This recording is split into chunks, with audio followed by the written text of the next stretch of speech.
got questions, speak up real good and loud, and I'll try to repeat it too.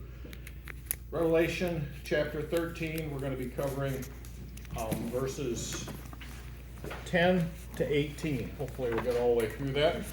10 is actually a finish up of the week before, where there's I'll get into that in just a minute. Chapter 12 is Israel flees from Satan's attack. Remember, Satan is, through the Antichrist, is going to be coming down and attacking Israel, and Israel flees. And chapter 12 talks about that. We studied that. Chapter 13 is the arrival of the two beasts, the Antichrist and the false prophet. They're called two beasts.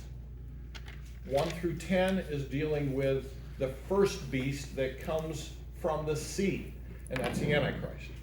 And then from 11 to 18, verses 11 to 18, is talking about the beast that comes from the land, and that is the false prophet. And where do we get this name, false prophet?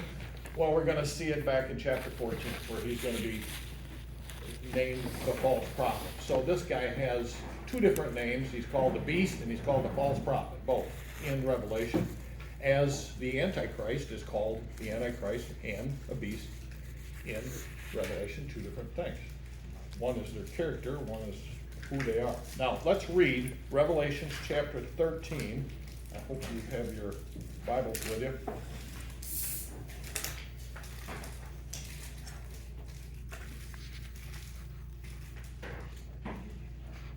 Revelation chapter 13, verses 10 to 18. This is probably, we're getting into some of the passages that probably the most talked about things in Christianity today. The 666 and the guy that's coming and all that kind of, the mark of the beast and tattoos or all of that stuff. This is one of the hottest items going on in the Christian community right now, is this teaching about this. The other stuff that we had before this is very important, but this is the culmination. This is at the absolute middle of the tribulation time period. Remember, we just got done reading about 42 months are going to be left. Remember that? That's 3.5 years of a 7-year time period. So this is right in the middle of this 7-year time period. Okay? Let's read the passage. He that leadeth into captivity shall go into captivity, and he that killeth with a sword must be killed with a sword. Here is the patience and faith of the saints.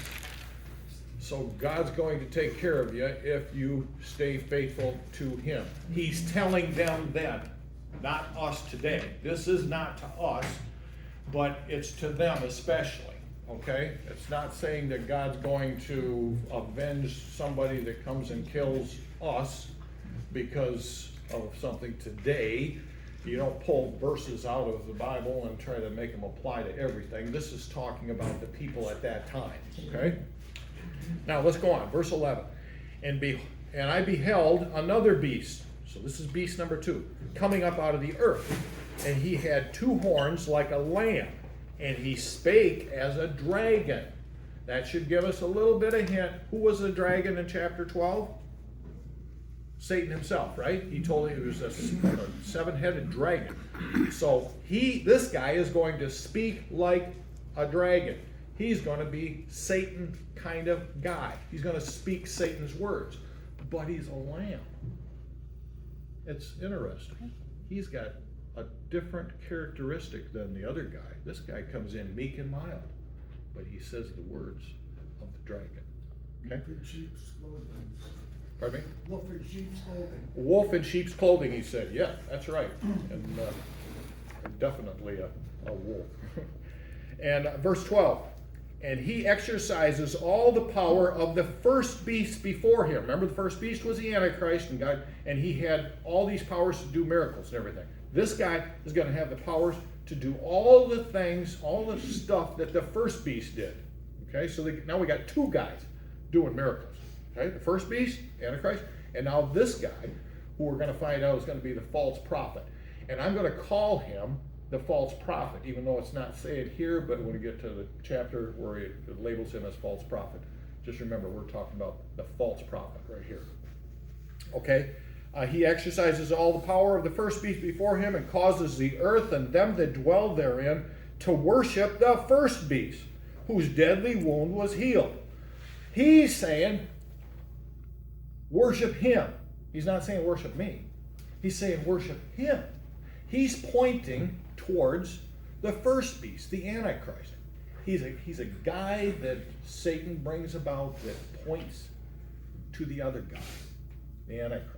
Okay? And he does great wonders, so that he maketh fire come down from heaven on the earth in the sight of men.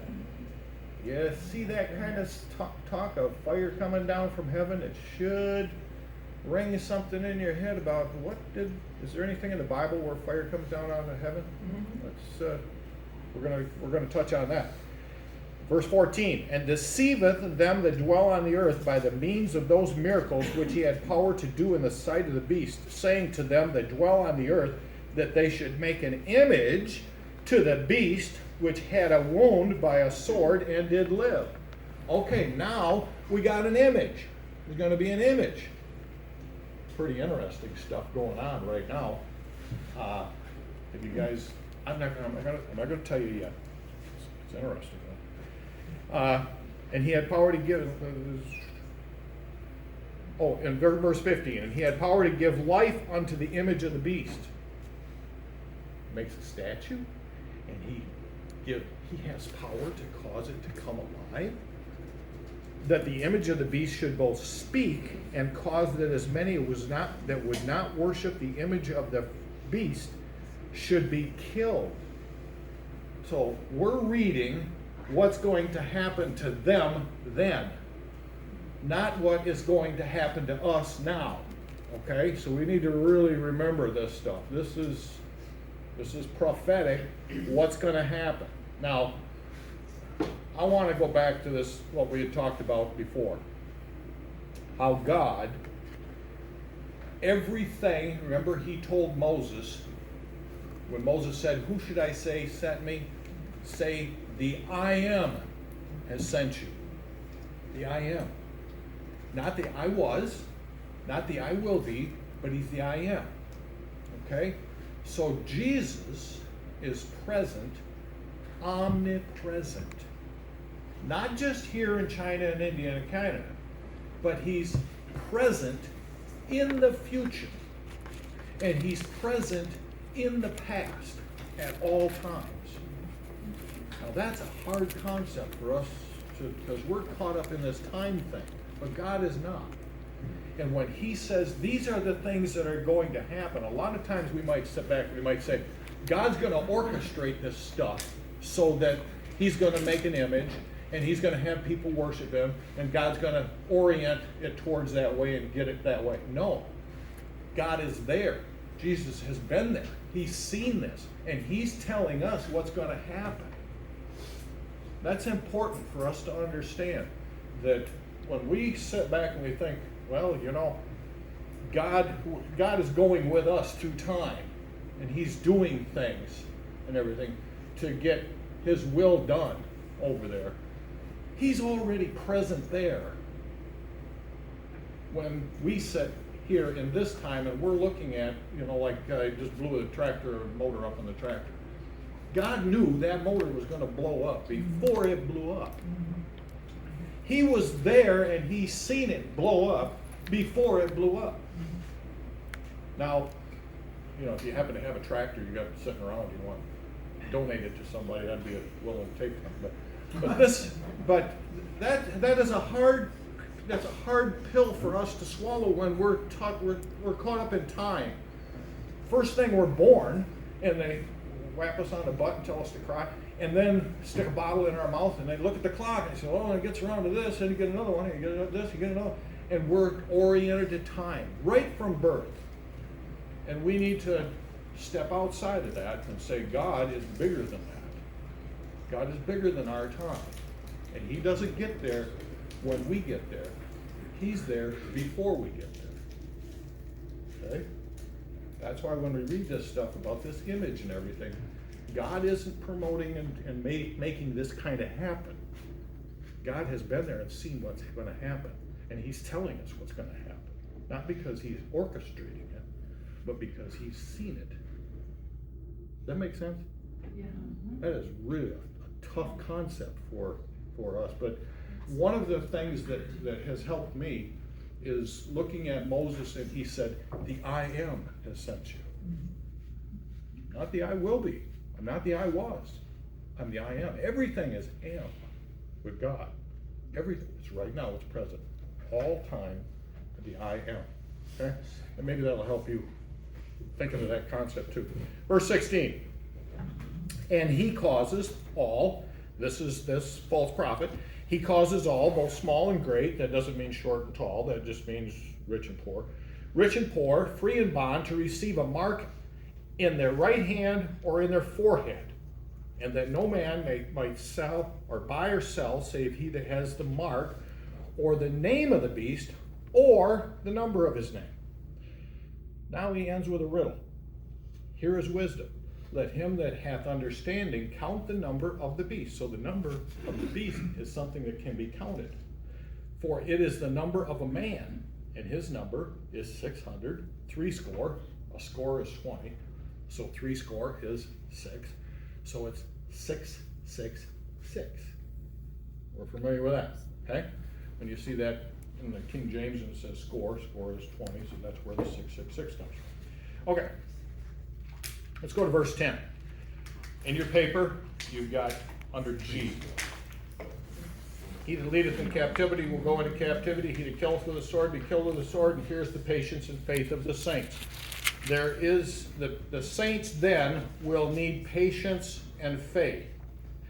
There will be no hope in fighting against the Antichrist. That is really a tough pill for them to swallow right then. There is going to be no hope in fighting against the Antichrist. The only way of victory is steadfast patience and faith like Jesus had. Take a look here, because this is another part of the scripture that's very important for us to understand. Look at this Hebrews chapter 12, verse 2 on your paper there. It says, looking unto Jesus, the author and finisher of our faith, who for the joy that was set before him endured the cross, despising the shame, and sat down at the right hand of the throne of God. Jesus could endure the cross physically because of the joy that was set before him, the author of Hebrews says. The question comes to us, what was the joy that was set before Jesus? Because that's the kind of joy I need to be able to go through the persecution that's coming my way. How does he say it? The joy that was set before him, he endured the cross. What joy? I put a question mark there. This is for class participation. What joy would Jesus have had? May you be raised from the dead. That he would be raised from the dead? Okay. Everlasting life. And he was doing the Father's will. Okay, Joni said that he was doing the Father's will. Good point. I thought the same thing as Joan, yeah. Because I was For my will to be saying. done, not my will, but yours. Not my will, but yours. He Yeah. knew he was doing God's will. Yeah. Yeah. Renee said, okay. Anything else? What was the joy that was set before him? The sacrifice was complete and finished in the death and resurrection of the Lord Jesus Christ. And the sacrifice was going to benefit who? Us. So Who the believe, joy. Who believe, those of us. Yeah. I think maybe in addition to what, I'm not negating what you guys said, the great. But I think in addition to that, he is going to lead many sons into glory. Absolutely. Us. That was the joy, I think. That was part of the joy. He's seen that he's going to be successful in saving you. Well, sitting at the right hand of God the Father. Yep. She said, while sitting at the right hand of the Father. Yeah. Yeah, and, you know, he has a joy. So when we are under persecution and we're scheduled to go through persecution, What is the joy that Jesus had that we should have that allows us to go through that and not buckle under and deny Christ as Peter did and stuff? What is the joy that we need to have? Let me ask you this way. What did the first century Christians that were being stoned and burned at the stake and thrown in the Colosseum and the lions tearing them apart, why did they go in there joyously? Because they counted it a joy to suffer for the Lord Jesus Christ. And what did they get if they did?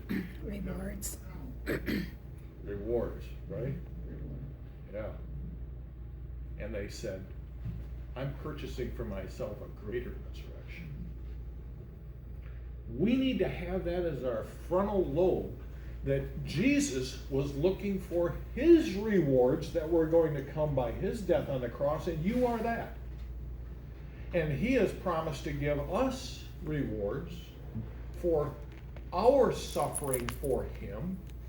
If we go through that, we can have joy thinking, I am purchasing for myself eternal rewards. Remember I was talking about the white stone? Pretty important to get that. We just see a little thing in the Revelation chapter 3. But that's pretty important, and I want to get that white stone. I want my name in there, and if I got to go through something to get it, that would be my joy to do that, to get that. Okay? Does that make sense? Okay. Okay, let's go on. The second beast in verses 11 through 18 that we've just read, now in 11a, it talks about his ethnic identity.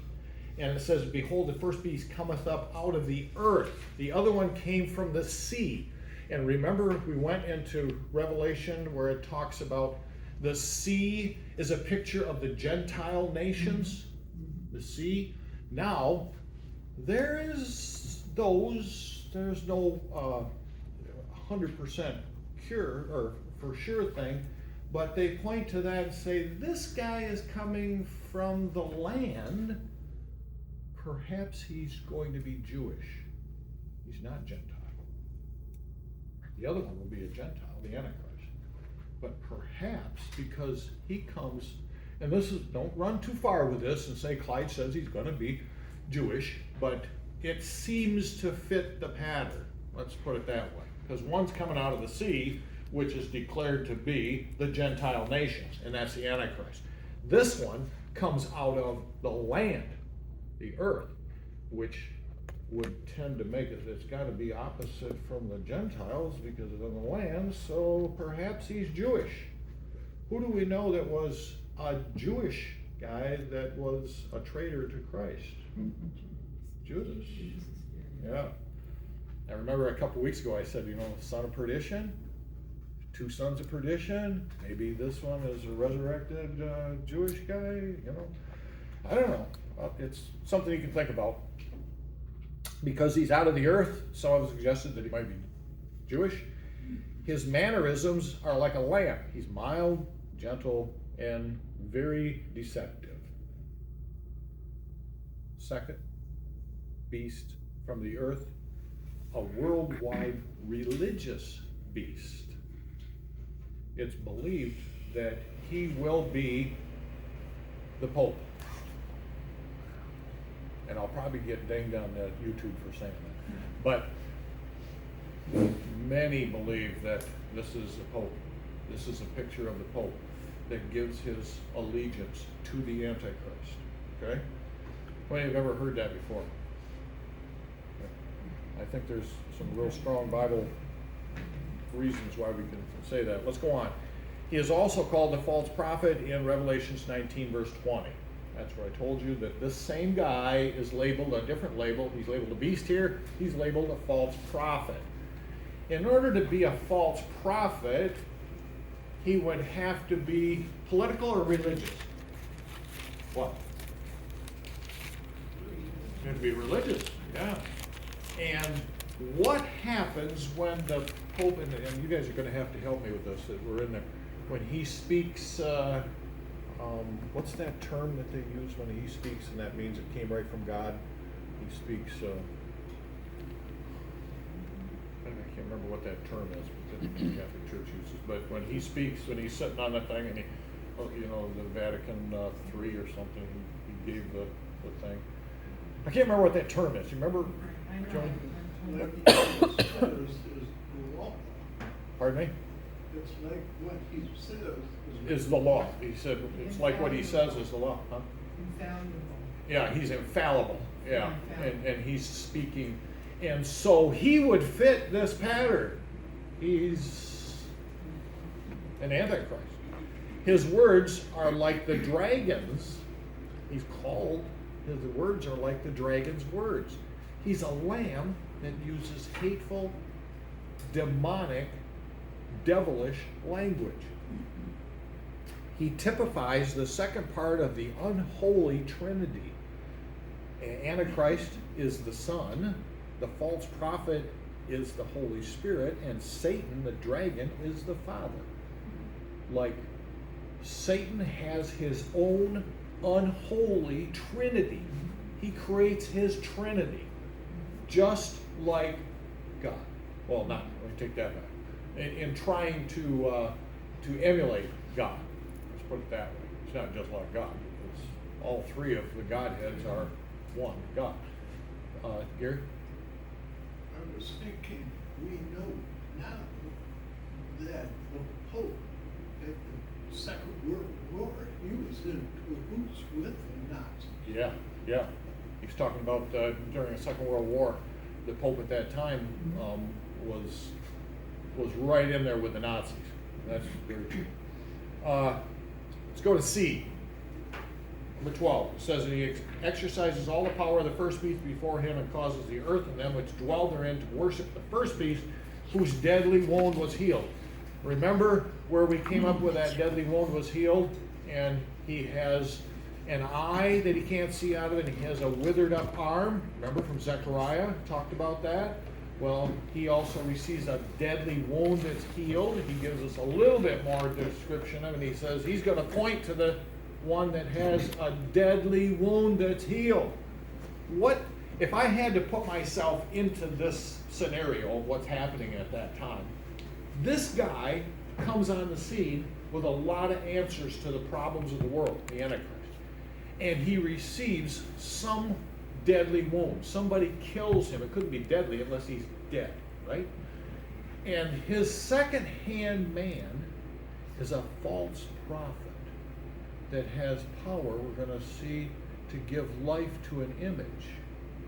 Do you think maybe this false prophet also brings about a false resurrection from the dead of the Antichrist? You see where I'm going on this? He's a false prophet. He's religious. He's pointing to the Antichrist, and perhaps when the deadly wound is administered to the Antichrist comes back to power, comes back to life by the words and the workings of the false prophet. Now, we don't have that, and the scripture says that's exactly what's going to happen, but it's kind of interesting, isn't it? Because Jesus resurrected Lazarus from the dead. Wouldn't Satan want to emulate that? You know? So maybe that's where this comes about. So I'm going to let you go home and chew on that. Okay? Verse 13. He has power to do miracles like the Antichrist. Let's read verse 13. And he doeth great wonders, so that he maketh the fire come down from heaven on the earth in the sight of men. When the Bible says great wonders, that doesn't mean, that the tree sometime or all of a sudden dropped 2 apples instead of 3. No, this means a great wonder. The whole people of the whole earth are going to wonder at this. Now, remember what we talked about before? There was 2 witnesses of God. They have been killed by this time, and they've been resurrected, and they've gone into heaven. They also had power to do great miracles of the earth. Remember that? So, the people of the earth are being presented with 2 different options. Do you want to believe what the 2 witnesses, which talked about Christ, or do you want to believe the false prophet that's pointing to the Antichrist? They have this option at that time. These people will have that option. And we're gonna find out that he's gonna put some teeth in it. He's gonna say you can't buy or sell if you don't take the mark, okay? Well, let's go on. He has power to do the same miracles as the first beast. Who else had power to bring down fire from heaven? Elijah. We have enough time. Let's go there. 1 Kings chapter 18, verses 37 to 38. This is an interesting passage because, you know, a lot of times we think, Chapter 11? yeah, 1 Kings, where did I say? 1 Kings chapter 18. Chapter 18. A lot of times we as believers will get to this, to the position where we think, well, you know, the Old Testament is for that stuff that's for them back then. That really doesn't apply to the church. Here's another instance where it applies to the church. This guy has the power to bring down fire from heaven. What will the Jews think when a guy brings down fire from heaven? Let's read this passage. 1 Kings 18, 37 and 38. Hear me, O Lord, hear me, that this people may know that thou art the Lord God, and that thou hast turned their heart back. Then the fire of the Lord fell and consumed the burnt sacrifice, and the wood and the stones and the dust, and licked up the water that was in the trench. They said, wow, this is God doing this. What would they think if this same thing happens in Revelation and this guy causes fire to come down from heaven? They would be thinking, Elijah, wouldn't they?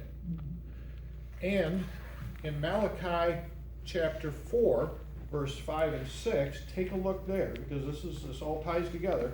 Malachi chapter 4, verses 5 and 6.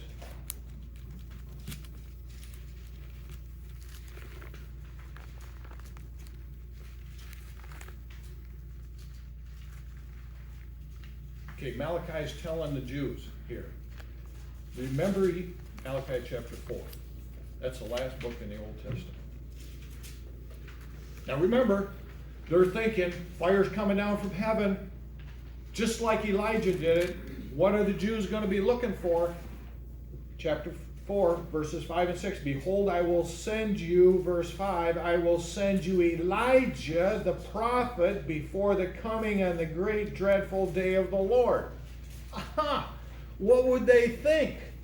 There's a prophecy that God says he's going to send Elijah before the kingdom is set up. Fast forward yourself to that time, and this false prophet calls down fire from heaven. I don't know if it's going to burn up a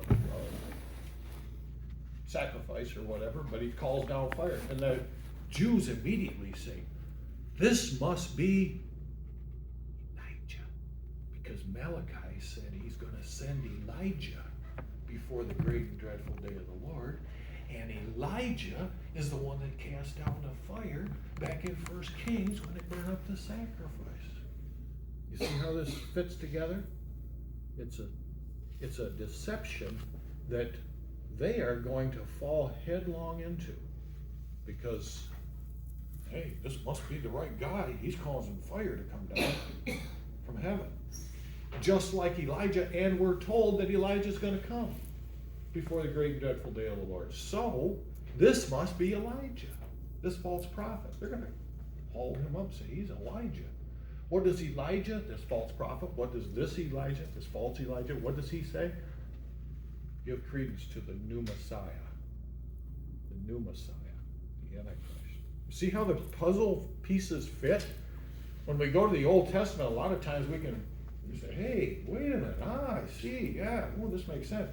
Like what we did with 1 Corinthians chapter 10, where he says, Moses leading the children of Israel out of Egypt is an example. He uses the word 2 times, example. That's an example to us.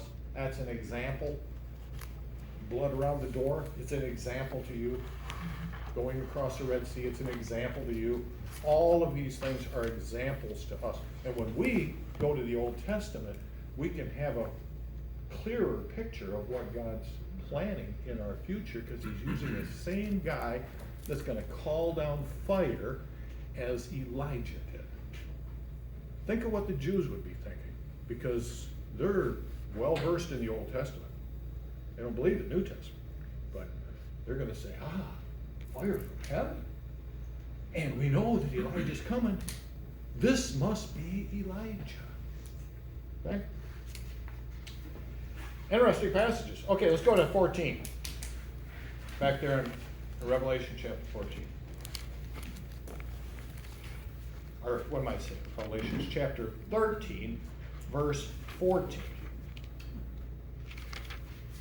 Pastor just said today, he said, well, there was a passage in 1 Thessalonians chapter 13 that's really important for us. And I go, I guess so. so afterwards he said, well, he was talking a little bit about his lesson. I said, I just don't, I don't understand your lesson, Pastor. He said, what do you mean? I said, well, I don't think there's 13 chapters in 1 Thessalonians. He said, did I say that? And he said, yeah, he meant chapter 4, verse 13. Anyway. But anyways, let's read 14a. I've got down. And deceived them that dwelled on the earth by the means of the miracles which he had power to do in the sight of the beast, saying to them that dwell on the earth that they should make an image to the beast which had a wound by a sword and did live. We're getting into something that's really something else here.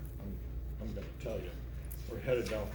But before we get quite to that image thing, 14a, this receptor points others towards the first beast. Remember Mao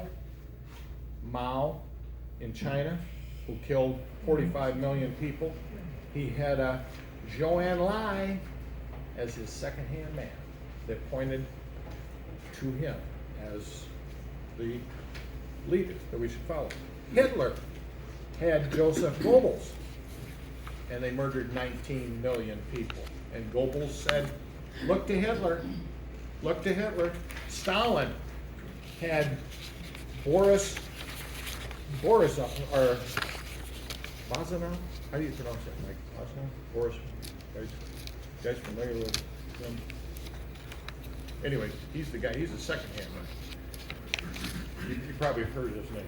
They murdered 9 million. The Antichrist has a false prophet, and he will murder billions. It seems as though it's a pattern. When there's, I don't care if it's a mousy tongue, I don't care if it's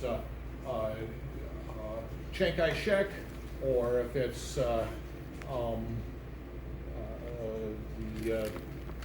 Genghis Khan, or if it's Mussolini. They always have a second-hand guy that's pointing to them. They always got a guy that's doing that. It seems that Pol Pot had a guy that's pointing to that. And the people get deceived. So Satan's going to use the same scenario that's always been successful throughout the years. He's going to have this false prophet. A lot of times we think of, and you've probably had conversations with people, and they say, oh, the Antichrist is coming. That's true, but he's only half of the problem. He's only half of the problem. The false prophet is the other half, and he's egging on everybody to follow the Antichrist and everything. So it's a two-part person here that's going on, okay? Now, are you ready for the image of the beast? Revelations chapter 15, verse 2, it says, and I saw as it were a sea of glass mingled with fire, and them that had gotten the victory over the beast, and over his image, and over his mark, and over the number of his name, stand on the sea of glass, having the harps of God. This religious beast of the earth instructs the world to construct an image of the Antichrist. Now, most prophecy teachers recognize this beast as the Pope, and I myself included. But we have in our generation a very interesting thing, and I don't know if I can play it here on YouTube or not. We'll see. See if I got it. It says I got a connection. this beast that comes is an image that's to be made. There's an image of it.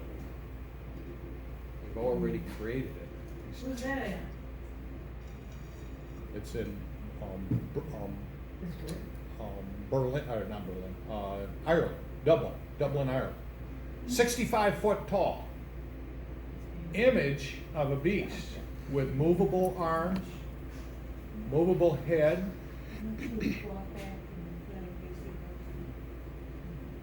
All of the things of him.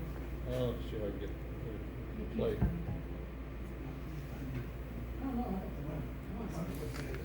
I want you to. Is it on YouTube? We can look it up. Yeah, it goes on YouTube too. It's called The Giant. The Giant. And this giant is 10 stories high. And it has 65-foot arms. And it's made up of pixels, billions and billions of pixels. And when you walk into a scanner, they can scan your whole body, and that giant looks exactly like you. All of your clothes, your facial features, everything.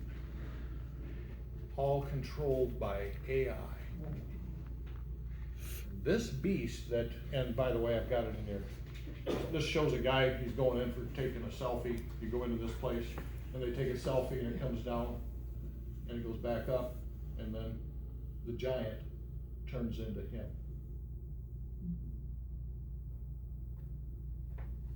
Is that the image of the beast that we're talking about here? They're planning on building, they was gonna build this one in Phoenix, Arizona, but because of the pandemic, they didn't get around to it. Now they're planning on building it still, this next one. They wanna have 21 of them in the world.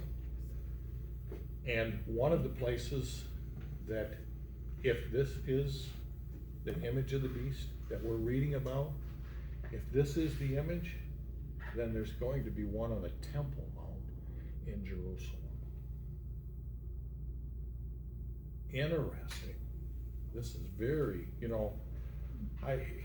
the things that this giant, it's called The Giant, and I believe it's, I put the website there, see where it says thegiantcompany.ie.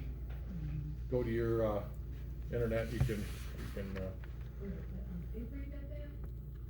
It's kind of light. it's kind of light. Oh, I see it. Oh, yeah, there it is. Thegiantcompany.ie. It's advertised you want to unlock the giant within you. It's 10 stories tall, 65-foot arm, changeable facial features, a mouth that moves, a neck that turns. It's all controlled by AI, has changeable colors, features, and clothing, and it's coming to Arizona soon. It's advertised as releasing the giant that's within you. Does that not fit some of the stuff that we're reading? They're gonna have this image of the beast, and I don't know if this is exactly it or not, but wouldn't this kind of fit that? That, there's going to, this is weird. I mean, this is weird. This giant, they're having a viewing station. You can go up and stand on his shoulders. Stand on the shoulders of a giant. How long has this been out? Since 2021. But they were gonna build it, but they didn't because of the pandemic, and now they're, This is the first time. she asked, well, how long has this been out? Since 2021. Yeah, it's, man, when we sit as believers today and we say, are we close to the time of the rapture? Man, and this past week, Penny was showing me, I think it was this past week, the guy that had the thing to market the beast, they've developed this little, it looks like about 2 inches square, with microscopic little pinpricks on it, little pinpricks, and they just, okay, you're marked. It's not a tattoo where you're gonna put it, just take this thing and stamp it. It's like, it instantly does what your some of you have had the tuberculosis thing when you were kids, and you got the little scar on your arm. Same thing as that. It just a small little microscopic pinpricks, and you're marked. Now, one of the things that has, by the way, they took the picture of Arnold Schwarzenegger and put it on this guy. It's quite something. Changes all the different colors. On the bottom of the one on my phone says you could give your name, email, and message. People of the world welcome to join it. You can join, I guess. Isn't that something? Yeah, yeah. That's so scary. Yeah. What if you go to the doctor before they give you? Yep. You don't know. Yep. I seen it when it first came out. Okay, let's go on. Elon Musk United said, States with the bad. Elon Musk said regarding AI, So I don't know how far. and AI is, if I can summarize it in my humble way of doing it, AI is a computer that's able to compute all other computers into its memory. All other computers. It can take all information. In fact, they have had pastors in Europe that are bringing messages. Well, I shouldn't say pastors. They set up the screen. AI runs the message. AI runs the message of what's going on in churches over there. They don't have guys standing up there. Just Who's the creator of AI? Elon Musk is taking his, well, I'm not gonna give, she asked who's the creator of AI. I don't know, it's a whole bunch of people, but Elon Musk, who, you know, he is no slouch. He said regarding AI, we are summoning the demons. I believe that. We are summoning the demons. Do we have more power than Yes. that? Yes, we do. Okay, never forget, we're on the winning side. We're on the winning side, okay? George W. Bush Sr. said, or George Bush Sr. said, we have before us the opportunity to form a new world order. Woo. That's what they're pushing. That's what they're pushing for, a new world order. Should we as Christians cower and be afraid and say, oh, No. No. yeah, because rejoice because your redemption is coming. Britt said we should rejoice. Yeah, that's a great point. Yeah. Okay, who else made an image and commanded the world to bow down and worshiped it? Nebuchadnezzar did. Do you see how the patterns? Do you see the patterns in the Old Testament? He's using the same patterns. The devil's doing the same stuff. Do you see the pattern here? Who did it? And who told him not to bow down? Now, the next line, take careful note of this. The 3 Jewish friends of Daniel. We will see the 144,000 again in chapter 14. Remember the 144,000 Jews that are protected? They are a type of the 3 Hebrew children that are protected when Nebuchadnezzar throws them into the oven. Remember that? That's a pattern. Now the question comes to us, where was Daniel? He was conspicuously absent. Who will be absent when the command comes to worship the image? We will. We will. Daniel's a picture of you are not going to be here when this happens. Daniel wasn't there because the Hebrew children that were there, they were the ones. You see how the pieces fit? It's interesting how God had these different things in the Old Testament to show us truths in the New Testament. And now the devil is using the same types of things. So, on a scale of 1 to 10, how much of it is just flying right over your head? And how much does it make sense? Anybody give me a 5? 6? A 5? Okay. It's interesting, isn't it? Thank you for being honest, B. Okay. Is this when the rapture happens? See, there's some that teach that the rapture happens in the middle of the tribulation. And if so, this is when that time is, because we're at the Antichrist, given this the false prophet, given the marks of the beast and all that stuff with the 666 and everything. We're at that point. at this point, is this when the rapture is? There's another Old Testament passage we always skip over, but let's take a close microscope look at this, and you'll see that it doesn't make sense that the rapture happens in mid-trib. It can't. It can't. Let's go. Many today will question the rapture. Is it mid-trib, pre-trib, or post-trib? Does it really matter what I believe about the timing of the rapture? Does it matter? Well, it does in 1 John. 1 John says, Beloved, now are we the sons of God, and it doth not yet appear what we shall be, but we know that when he shall appear, Jesus, we shall be like him. We're going to be changed. We're going to be like him, for we shall see him as he is. And every man that has this hope in him purifies himself. Whoa, is it important that I believe that the rapture could come at any time? Yeah, because I will purify. It doesn't say God's going to come down and purify me and make me stop, lusting or stop stealing or stop killing or stop swearing. It doesn't say that. It says this is the thing that causes me to purify myself. That kind of rubs us a different way, isn't it? Because we always think, man, Lord, help me not to do this. You know how he's done it? You know how he's helped you?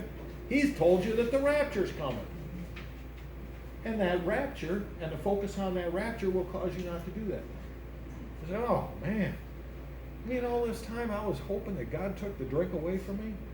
All this time I was thinking God would just take away this, all of these sins in my life, jealousy, whatever it is. Pray, Lord, take it away. He did. He told you, focus on the rapture, and you will purify yourself. Huh. Take a look at it. Isn't that what it says? Every man that has this hope in him purifies himself, even as he is pure. Huh. Okay, let's go on. Let's go on with this rapture. Matthew chapter 25, verse 13, it says, Watch therefore, for you know neither the day nor the hour wherein the Son of Man cometh. It's talking about the rapture, isn't it? That's pretty obvious. You don't know when he's coming. Let's go to Matthew chapter 24, verse 42 to 44. Watch therefore, for you know not the hour your Lord doth come. But know this, that the goodman of the house had known in what hour the thief would come, he would not have he would have watched, and would not have suffered his house to be broken up. Therefore, be ye also ready, for in such an hour as you think not, the Son of Man cometh. Pretty important. The next verse really kills it. Take a look at the next verse. I want everybody to watch this. Jesus points to our Old Testament example. What are we doing? We're looking at Elijah, Old Testament example. We're looking at Moses, Old Testament example. We're looking at Malachi, Old Testament example. He gives us another one here, right here on this passage. Take a look at this in Matthew chapter 24, verses 36 to 39. But of that day and hour knows no man, no, not the angels of heaven, but your Father only. But as the days of Noah were, he's pointing to the Old Testament, isn't he? As the days of Noah were, so shall the coming of the Son of Man be. For as in the days that were before the flood, they were eating and drinking, marrying and giving in marriage, until the day that Noah entered into the ark, and knew not until the flood came and took them away. So shall also the coming of the Son of Man be. I've got a question. How deep did the water get before Noah entered the ark and God shut the door? It was before, wasn't it? And isn't this what he's saying? As the day of Noah was when he entered into the ark, that's what it's going to be like. What was it like when Noah entered into the ark? Did he enter it in waist-high water? No. This is positive proof we have to be out of here before God's wrath is poured on this earth. We've got to be out of here before the tribulation. That's why I'm pre-trib. That's why I think there's so much Old Testament proof that we can use in New Testament times to give us strength. Okay, Rhonda, go ahead. Okay, Joey and I were talking this week, and we were talking about, how the Bible says, but of the day and the hour knoweth no man, no, not the angels which are in heaven, neither the Son, but the Father, which is Mark 13:32. So I was talking to Johnny about that this past week, and I said, if Jesus is God, why is it that says here that neither even the Son knows it? So I don't understand that. I mean, because he's God, he knows everything. He's omniscient. He's all knowing. How is it that he doesn't know even the day or the hour? And so we were I think talking. they were talking about his humanity. Yeah. Yeah. You know, So that's the conclusion we came to. Carlotta has a CD. Remember that CD you showed us? Boy, that answers that question real beautiful, doesn't it? It's and correct me if I'm wrong on this, Carlotta, but she has a CD about what it's like for the Galilean weddings, and the son has to wait until the father says, "Go get your bride," and then he goes and gets the bride. And fill me in, Carlotta. What am I missing stuff here? It's great. It's a great CD. Comes and Yeah. he has to come and she's waiting. Yep. And isn't there seven days of feasting, isn't it? Yeah. When they leave there, they go and they have 7 days of feasting, which is interesting. They go to the Father's house. They go to the Father's house. Yeah. It's a CD that's made. Is it Amir put it together? I think he contributed to it, but He might have contributed, I can't remember who exactly, because it's been a while since I looked at it. Susie and me and who else went? Oh, several have. but I don't know It's if they- very, very good. It puts together the fact that it's the marriage of Christ to his church as a picture. And so when we get the question like you said, well, isn't Jesus God? Doesn't he know when he's supposed to come? Well, in God's sovereignty, he has seen fit not to let the Son know until it comes time to go and get his bride, which is the church. Now, can I explain that? I can't get any farther than just what Joni said. That's the conclusion we came yeah, to. his manual, It's hard to still understand that because Yes. God is sovereign. Yep. Christ is sovereign. It's like. Yep, and Jesus is God, and yeah, I know it. Oh, we got all kinds of time. I could spend a lot of time on this one. They had something to say on it. Okay, are you ready? Under H in Carlotta, I was thinking I'd like to play that, but I don't know if. Yeah, that's what I was saying, if you had something to play it on. Yeah, and I think it's like. Isn't there one above there? Yeah, they got that thing up there. I don't know if we can play it. It's like 30 minutes, isn't it? I can't remember. It's lengthy, kind of. Yeah, it's either 30 or 45 minutes long. 30 or 40, so it'd be It's a. well worth looking at. Yeah. I got to talk with Bruce about how I can make this thing work, because I can't get nothing to happen with it now. He must have some secret code or something he puts in. Okay, let's go to H. Revelation 13, verses 16 through 18. And this is what all of your friends where you work and everything, this is where they poke. They poke to this one. They say, oh, look at this. The Antichrist is going to make it so that we can't buy or sell. And he causes all, verse 16, causes all, both small and great, rich and poor, free and bond, to receive a mark in their right hand or in their forehead, and that no man may buy or sell save he that had the mark in the name of the beast or the number of his name. Now, I always wondered as a child, how in the world can anybody live through the tribulation at this point? You can't buy or sell, okay? Day 2, you can't buy or sell unless you got the mark of the beast. Or the image of the beast. Remember, the image is that creature that he's given power to come to life. Okay, how are these people able to live to the end of the tribulation and not 100% of them all being dead? You get together, groupings. Get together, groupings, Yeah. underground stuff. Yeah, I think all that's sharing, you know, the Amish do that. I think that, you know, and I remember, and I think it was the movie Left Behind. Was it the Left Behind movie? Or maybe it was a different one, where they showed the Antichrist's henchmen. Let's put it that way. They're driving down the road, and there's a guy that hasn't been marked. And they go, yeah, he hasn't been marked. And they go running across the field, and they grab him, and they throw him down. And they mark him. He goes, no, no, no. And they mark him, and he immediately goes, oh, I see. And he becomes marked. That is totally foreign to the Scriptures. Totally foreign to the Scriptures.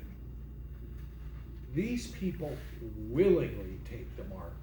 They want to take the mark. They're looking forward to taking the mark. That's And the they unsafe have, people.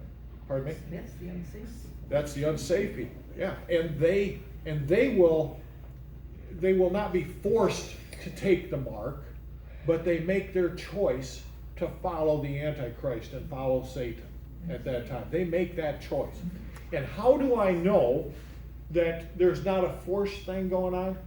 Because he tells us, I believe, in chapter 14, Revelation chapter 14. Take a look at this. And the smoke of their torment, talking about those that received the mark, the smoke of their torment ascended up forever and ever. They have no rest day or night who worship the beast and his image, and whoever receiveth the mark of his name. They worship the Antichrist. Does it fit within your theology that God would force someone to go to hell? They had no choice. The guys ran them down. They took the thing and they slapped that thing on their forehead. Well, look at the COVID. That's just the beginning. Yep. Willingness to do whatever the government tells you to do. Yep. Talking about getting marked, her son had an interesting theory on when they were giving all the vaccinations for COVID, that put that Band-Aid couldn't mark you, you know. I mean, we never got shot, but it was just a theory to come up with. Somehow, you know, this is all speculation, you know, we're looking out into the future. But somehow the guy that's running the Kroger store has got to have some kind of a scanner or something, and it says, oh, you don't have the mark, or you don't have it. You know, there's got to be some kind of a feedback to the local stores and everything. Oh, the black light, Pardon me? you know, the black light. Yeah, there's got. And underneath it, oh, it glows. So you've got to have some, and this is, you know, it's not something for Christians to divide themselves over now, but isn't that interesting that the whole world, I'm thinking, oh, wait a minute, there's guys that live in Africa. I roomed in college with a kid from Ethiopia, and he talks about some of these villages out in the deserts and everything that the chief was the head guy. And they didn't have no electricity. They didn't have nothing. How is this? They have to mark every person in the world or give them the ability to make this choice. So this is really a logistical nightmare to think of how this could actually happen, but somehow. Now, does God cause it to happen? No. He knows because he's seen it. He's been there, he's seen it. And he's telling us what it's going to be like because he's been there. He can go there at any time. You know, God can go to this point in time at any time. He can walk in there. Yep, yeah, I see the Antichrist is doing this, and I see the false prophets doing that. He can go forward in time. It's not something that we normally think of. We think of 24 hours, you know, and God's got to come along with me and be in my time zone that I'm in. And God's outside of our time zone. He's there. He was there when JJ was born. And he could be there right when JJ's being born. Not interesting. Oh, by the way, how's JJ? He's doing good. Good. Little side issue. I had her boy is one of my engineers. Right now, China is building a digital dictatorship to exert total control over its 1.4 billion citizens. For some, their social credit score will bring privileges and others punishment. That's from Matthew Carney of ABC News. He goes on, not Matthew, but another commentator from ABC News says, right now, he says, a vast network of, and look at the number, 200 million CCTV cameras. That's the Communist Party TV. They're putting 200 million cameras, let me read the whole thing here and I'll get to it, across China that will monitor and evaluate its citizens on a continuous basis, granting favors to those appearing most loyal to the Communist Party and adding restrictions to those who do not appear loyal. That is something, the magnitude of that is hard for us to grasp. A country the size of 1.4 billion people, and they take facial representation of these people, and they pull up their score, and it automatically says you don't get a loan to buy a new house because you've been caught carrying a Bible a couple of times. This is, we're getting into this. Should we be afraid? No, because the God that's in charge of all that dwells within us. Gary? I was just reading an article on that in the last 2 years. They really cracked down on Christians. It used to be, they watched it, there was 100 people or so. And they closed the churches, so then the Christians were renting hotels or something. Now with this system, they're all on camera. Yep. So now they broke into the biggest group they had was 10 people, and they're still catching. Well, this is China we're referring to.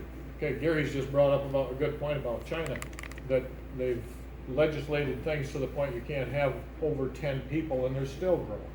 The church is still growing. People are still getting saved. And, aren't you glad you're on the winning side? Man, some of the, you can, I know during the pandemic, we were all, antsy, well, what if they do this? And both my son-in-laws lost their jobs, and then they had got them back, and this and that, but, they get thrown out of the army. And all of these things happen, and you go, oh, man. And it's hard to keep from losing confidence in the fact that our God is in charge. He can take care of us no matter what. It is so hard.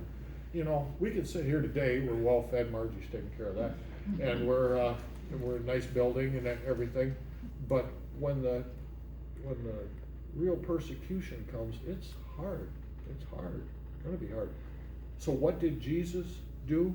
For the joy that was set before him, he endured the cross. What's the joy that's going to be set before us? Our rewards, right? It's not the fact that we're going to be with Jesus in heaven because I'm saved, I'm going to be in heaven with Jesus, even if I don't suffer.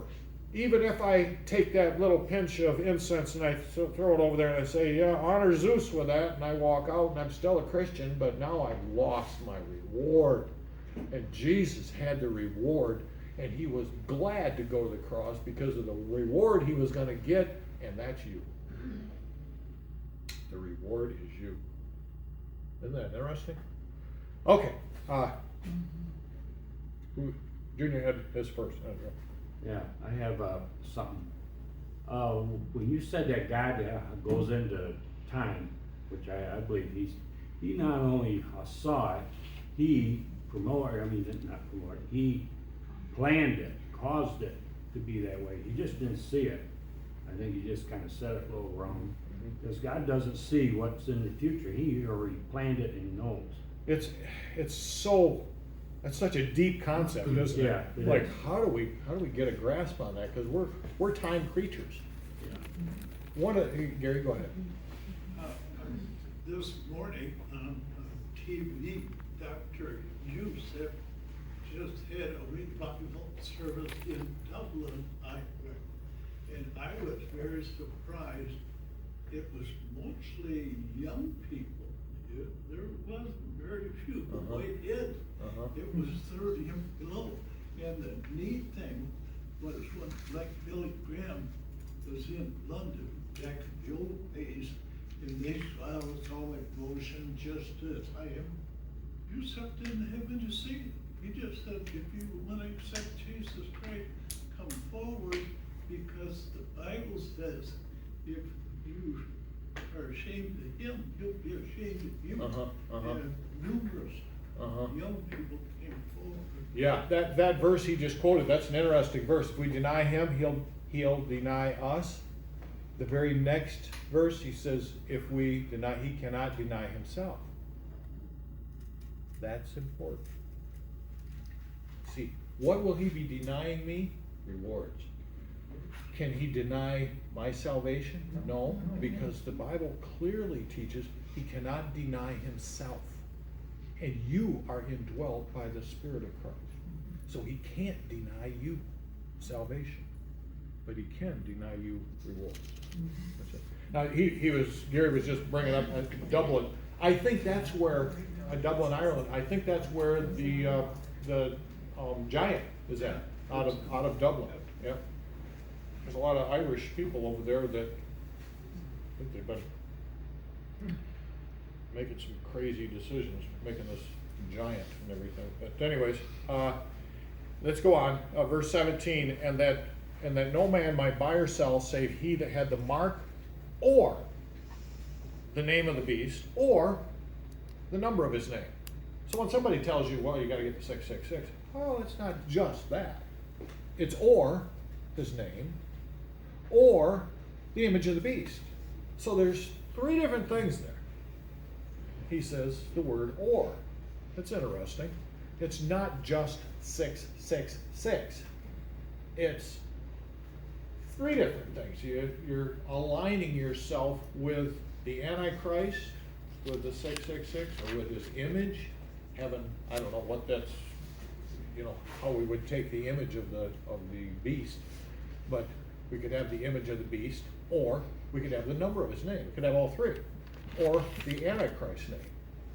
And so it's interesting that Hollywood and the rest of it say, well, it's 666. They just center on one thing, 666. Well, the Bible tells me it's three different things. You could end up with any one of them three will cause you to go to hell. See that? That's kind of interesting. Here is wisdom, let him that understandeth count the number of the beast, for it is the number of the man, and his number is 666. I'm going to ask you, who have you heard that, I'm going down a line NIV, who have you heard that the number of his name is 666? You know the one that comes right off mine? Henry Kissinger. That's what I was trying to think. If you take the Jewish Right. words, they all have a number, and you add them all up, and it comes up to 666. And then they did another one was, it's just crazy. So I think, Christians need to just sit back and take a deep breath and say, wait a minute. The number of his name is 666. You got to put a 666 on there. Now, it does appear to be a riddle. It does appear to be something that those that live at that time, they will say, oh, I see, this guy's got 6 letters in his first name, 6 letters in his middle name, and 6 letters in his last name. So I'm just making this up. But perhaps he's the Antichrist. But we as believers on this side of the rapture, on this side, we look through things, like the Bible says, we look through a glass darkly. We look through a shaded glass. We can't see the specifics of all the things that fit in. But I hope you'll understand that the Old Testament and the proper understanding of the Old Testament will help you to understand